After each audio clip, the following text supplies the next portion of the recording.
અહેમદાબાદ મિત્ર ન્યૂઝમાં આપનું સ્વાગત છે।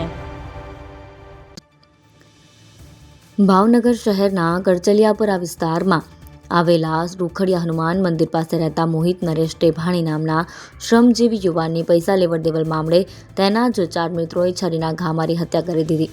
આ અંગે ગંગાચડિયા પોલીસ સ્ટેશનમાં ફરિયાદ દાખલ થઈ, જેમાં પોલીસે 4 શખ્સને ઝડપી લીધા।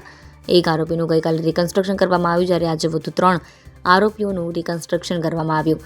રિકન્સ્ટ્રક્શન વેળાએ લોકોના ટોળે એકઠા થઈ ગયા હતા। આ બનાવ અંગે ગંગાચડિયા પોલીસ મથકેથી જાણવા મળતી વિગત અનુસાર શહેરના કરચલિયાપરા રૂખડિયા હનુમાન મંદિર પાસે રહેતા મોહિત નરેશભાઈ ટેભાણી ઉંમર વર્ષ 22ની 2 દિવસ પહેલા રાત્રિના સમયે નાણાકીય લેવડ દેવડ મુદ્દે તેના જ મિત્ર કાનજી ઉર્ફે કાનો કાળુ બારૈયા, કિશન ઉર્ફે કાળુ ઉર્ફે કોથમરી, રામ ઉર્ફે કાળિયો અને આર્યન બારૈયાએ કરચલિયાપરામાં આવેલ મેલડી માતાના મંદિર પાસે મોહિત ટેભાણી સાથે ઝઘડો કરી તેના પર તીક્ષ્ણ હથિયારો વડે તૂટી પડ્યા હતા। મોહિત ટેભાણીને હથિયારોના આડેધડ ઘા ઝીકી હત્યા કરી ફરાર થઈ ગયા હતા।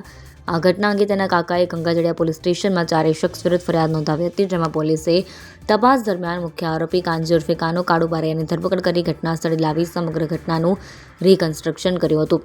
ત્યારબાદ વધુ 3 આરોપીઓમાં કિશન ઉર્ફે કાળુ ઉર્ફે કોથમરી, રામ ઉર્ફે કાળિયો તથા આર્યન બારૈયાને ઝડપી લઈ ઘટના સ્થળે લઈ જઈ આજે રિકન્સ્ટ્રક્શન કરવામાં આવ્યું। આ વેળાએ લોકોના ટોળે ઉમટી પડ્યા હતા। અહેમદાબાદ મિત્ર ન્યૂઝની યુટ્યુબ ચેનલને સબસ્ક્રાઇબ કરો અને બેલ આઇકોન જરૂરથી દબાવો, જેથી દરેક મહત્ત્વના વિડીયોની નોટિફિકેશન તમને મળતી રહે।